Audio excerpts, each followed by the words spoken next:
ಮೊದಲನೇದಾಗಿ ಕಲ್ಲಡ್ಕ ಪ್ರಭಾಕರ್ ಭಟ್ಗೆ ಜಾಮೀನು ಮಂಜೂರು ಮಾಡಲಾಗಿರುವುದು ಒಂದು ರೀತಿಯಲ್ಲಿ ಕಲ್ಲಡ್ಕ ಪ್ರಭಾಕರ್ ಭಟ್ಗೆ ಇದು ರಿಲೀಫ್ ಅಂತಾನೆ ಹೇಳ್ಬೋದು. ಮುಸ್ಲಿಂ ಮಹಿಳೆಯರ ಬಗ್ಗೆ ಅವಹೇಳನಕಾರಿ ಹೇಳಿಕೆಯ ಪ್ರಕರಣ ನಜ್ಮಾ ನಜೀರ್ ದಾಖಲಿಸಿದಂತಹ ಪ್ರಕರಣದಲ್ಲಿ ಬಿಗ್ ರಿಲೀಫ್ ಸಿಕ್ಕಿದೆ. RSS ನಾಯಕ ಕಲ್ಲಡ್ಕ ಪ್ರಭಾಕರ್ ಭಟ್ಗೆ ರಿಲೀಫ್ ಸಿಕ್ಕಿರುವಂಥ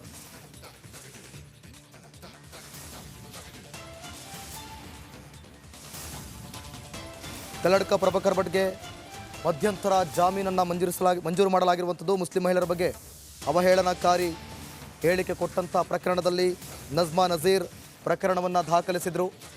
ಈ ಬೆನ್ನಲ್ಲೇ ಒಂದು ರೀತಿಯಲ್ಲಿ ಬಿಗ್ ರಿಲೀಫ್ ಅಂತಲೇ ಹೇಳ್ಬೋದು.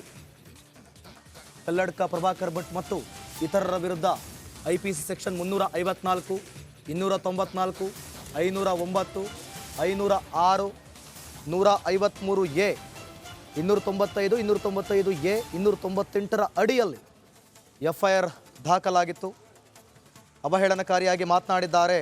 ಧರ್ಮಗಳ ನಡುವೆ ಗಲಭೆ ಅಶಾಂತಿ ಸೃಷ್ಟಿಸುವ ರೀತಿಯಲ್ಲಿ ಮಾತನಾಡಿ ನ್ಯಾಯಾಂಗ ವ್ಯವಸ್ಥೆಯಲ್ಲಿ ಬೇರೆ ರೀತಿಯ ಸಂದೇಶ ಸಾರುವಂಥ ಹೇಳಿಕೆಯನ್ನು ಕೊಟ್ಟಿದ್ದಾರೆ ಅನ್ನುವಂಥ ನಿಟ್ಟಿನಲ್ಲಿ ನಜ್ಮಾ ನಜೀರ್ ಪ್ರಕರಣವನ್ನು ದಾಖಲಿಸಿದರು. ಕಲ್ಲಡ್ಕ ಪ್ರಭಾಕರ್ ಭಟ್ಗೆ ಮಧ್ಯಂತರ ಜಾಮೀನು ಮಂಜೂರಾಗಿರೋದ್ರಿಂದ